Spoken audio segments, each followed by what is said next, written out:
Hello, everybody, and welcome back to another episode of the Nobody Asked for This podcast. I am sitting here.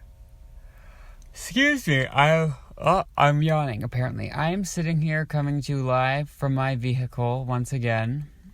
I'm draped in my car blanket, which, if I'm being totally 100% honest, is starting to smell. I would like to address all the rumors. No, I have not washed it. It has mostly remained in my car. Half the time, well, no, it's been in my car. I've had it for a couple months now. Actually, maybe only a month. I bought it on, funnily enough, I believe, Valentine's Day of 2026. So that would be 1 month ago. Almost to the date, 1 month ago.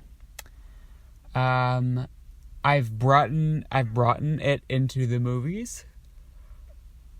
I don't know why I keep yawning. Well, I'm probably just tired. But yeah, I actually totally recommend getting a travel blanket. Now, this isn't a travel blanket. I'm sure they have some where you can like roll it up all fancy and it looks like a backpack, and then you can maybe bring it on planes. Actually, when I was younger, I had a towel that like wrapped into a bag, and it was seriously like, I hope that person is just so wealthy, because they deserve it, whoever invented the blanket towel, or no, the towel bag towel,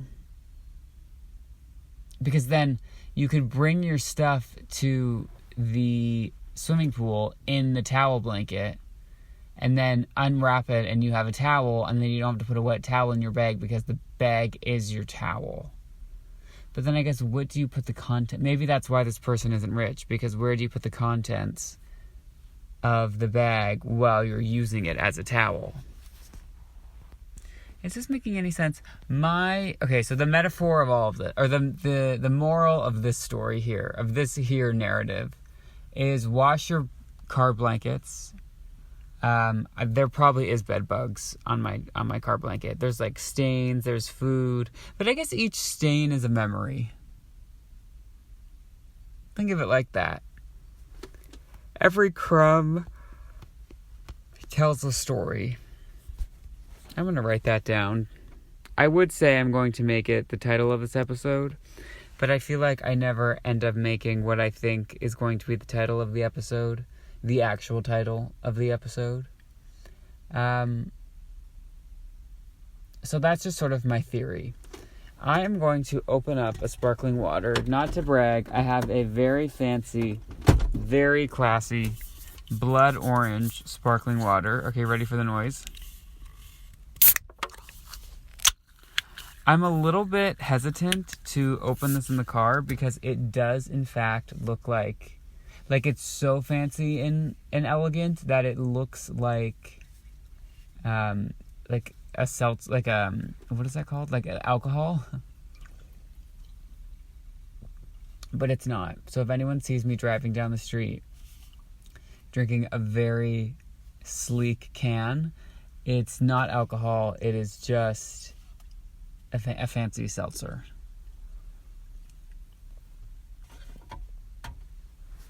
It's blood orange flavor. Is there such thing as a blood orange? I've never heard of that. Sorry, I've heard of it, but I've only heard it in the context of sparkling water. Let me Google blood orange. Because that's like, I mean, no offense, like kind of an aggressive name for a fruit. Blood oranges are a distinct sweet variety of citrus known for their deep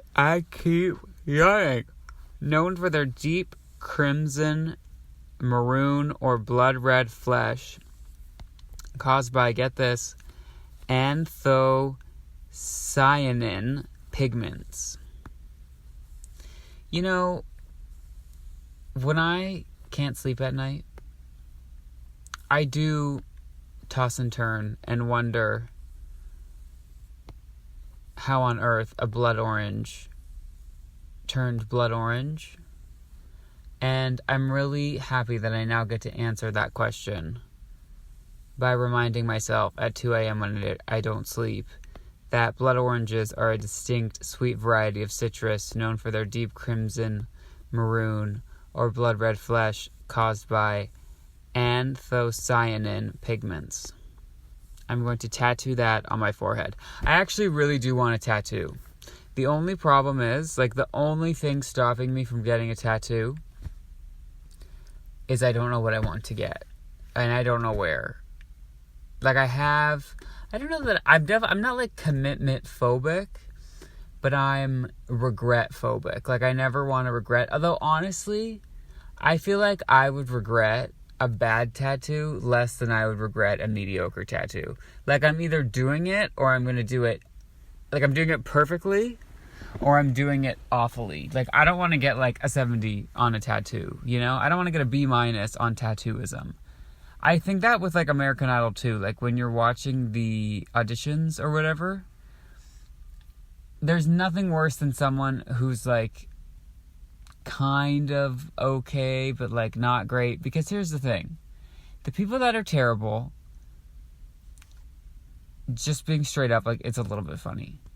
Also, it's like, how did you make it this far? Which is actually kind of rude, because I'd imagine when you audition for these shows, like, you have to go through a couple rounds of auditions before they put you in front of Simon Cowell. Like, they're not just, like, pulling people off of the street and putting them in front of, like, the famous judges. Like, they only have so much time. Like, you know, Randy Jackson can't listen to every person who wants to sing for him, or else he would not be able to do anything else.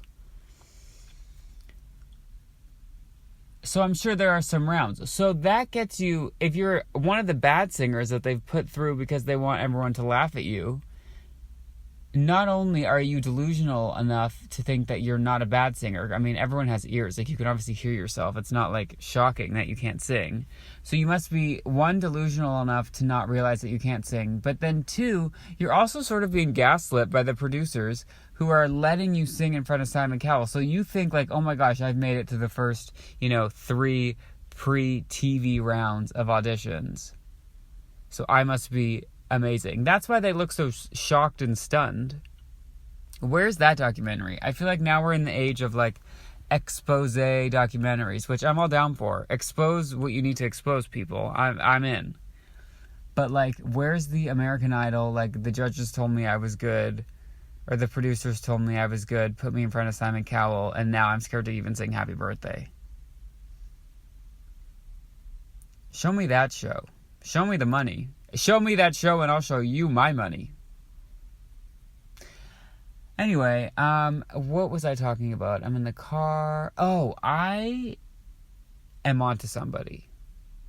And by somebody, I mean I'm onto a corporation. And by corporation, I mean corporations. And by corporations, I'm talking specifically about anyone who manufactures chapstick. If you or a loved one manufactures chapstick, I need to get this message across to you. I know what you're doing. Don't think I'm stupid.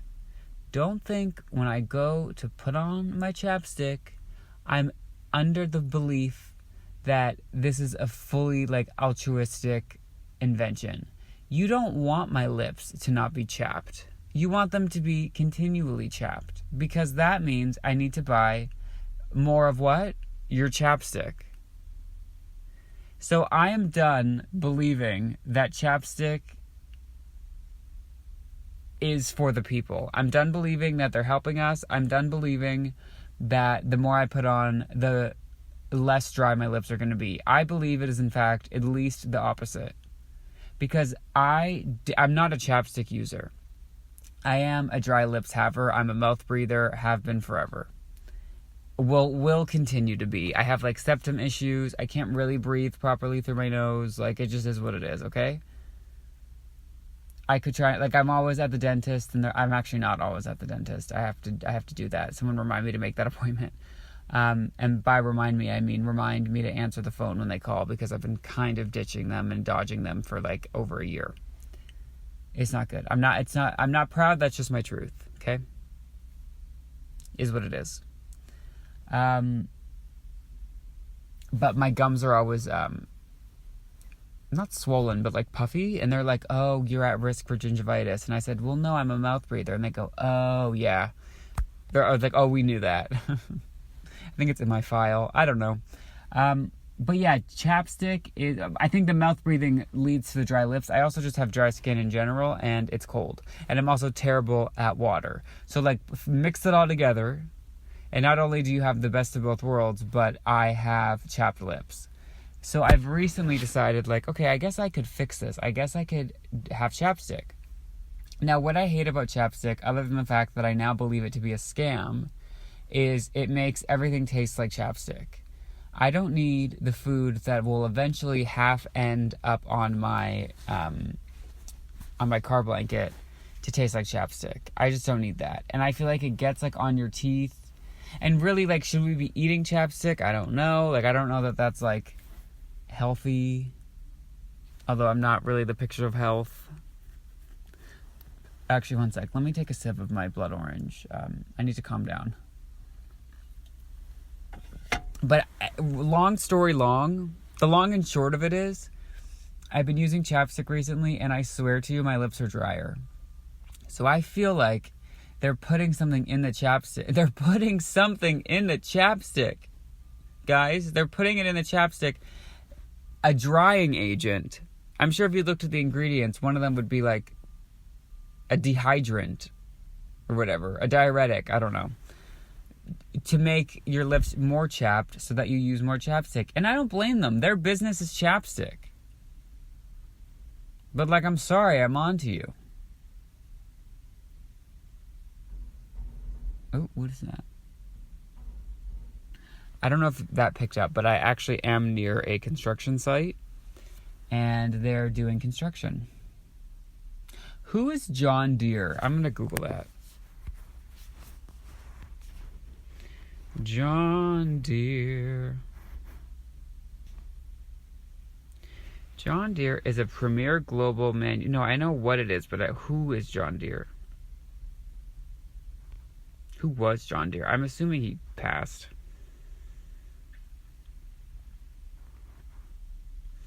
John Deere and Charles Deere was an American blacksmith and inventor who revolutionized agriculture by developing the first commercially successful self-scouring steel plow in, get this, 1837. So our buddy Johnny Boy is definitely long gone. May he rest. But him and his ancestors are probably quite rich. I want to be rich so bad. That's like all I think about.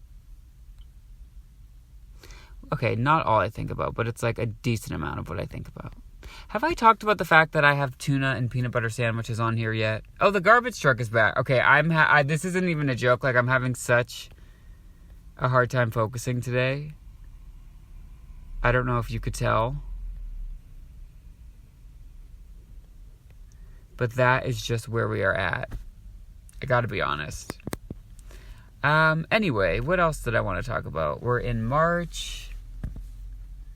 I heard the date March 31st the other day, and I was like, oh, we have like so much time before then. Like, I could go on 3 vacations, have 2 children, and do my taxes before March 31st. And apparently that is in 2 weeks. Like, in 2 weeks, like 2 weeks from the date of recording this, which means this is actually, like, if you're listening to this the day it comes out, it's like technically yesterday, will be April 1st. It'll be April Fool's Day. Isn't that a joke? It's a joke. It's a complete joke. Like, where is the year going? I still do things and I think, oh, what a great start to 2026 or great start to 2025. It started. It's almost a quarter of the way done, which, like, isn't a lot. Because when you think about it, it's like it's like us being like 25% of the way through a book on a Kindle, like when it tells you in percentage. But that's like a decent amount. Like, it's not nothing, 25%. My phone is constantly at 25%, and I write emails. I am someone who, like, I will plug my phone in, like, when there's, like, 0.5% left. Because I have a phone that's really old from 10 years ago. I'm not kidding. I have an iPhone 6. It might be an S. And and it dies really quickly, but it also charges really quickly. And that is a metaphor for my life. It's like we're all or nothing, and we'll get there in 5 minutes. Either way, down or up.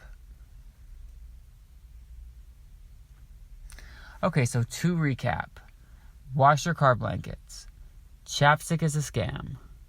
John Deere is dead. Probably very rich. If you see me on the roads drinking a sleek beverage, it is not alcohol. It is just a blood orange seltzer. Blood orange is seltzer water, to be exact. Blood orange, something to do with... Ooh, I just dropped my phone. Something to do with... And what is it called? Anthocyanin pigments. And April is a joke. We covered a lot in 15 minutes and 59 seconds. And I'm happy with that. I hope you I hope you enjoyed. And if you did enjoy, which of course you did, you can go to podcastnobodyaskforthis.podbean.com. On there you can subscribe to our Apple, our Spotify. You can just straight up listen to the episodes on there if you're lazy like me. Not like me, as in that's how I listen to the Nobody Asked For This podcast. I quite, in fact, don't. But if I did, that's probably where I would listen. But seriously, if you've taken the time to listen to this, I really do appreciate it. If you want to hear more, podcastnobodyaskforthis.podbean.com. And I will talk to you next week. Goodbye.